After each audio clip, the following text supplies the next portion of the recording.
వర్షం అయితే బాగా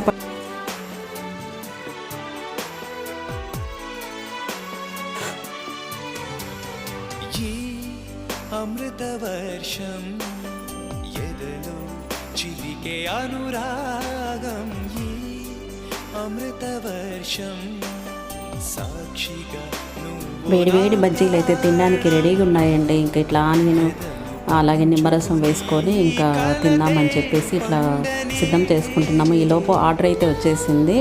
అది పెన్ డ్రైవ్ మొన్న ఆర్డర్ పెట్టుకున్నాము, ఈరోజు వచ్చేసింది. అంటే ల్యాప్టాప్లో చాలా ఫొటోస్ వీడియోస్ అన్నీ చాలా డిలీట్ అయిపోయినాయండి.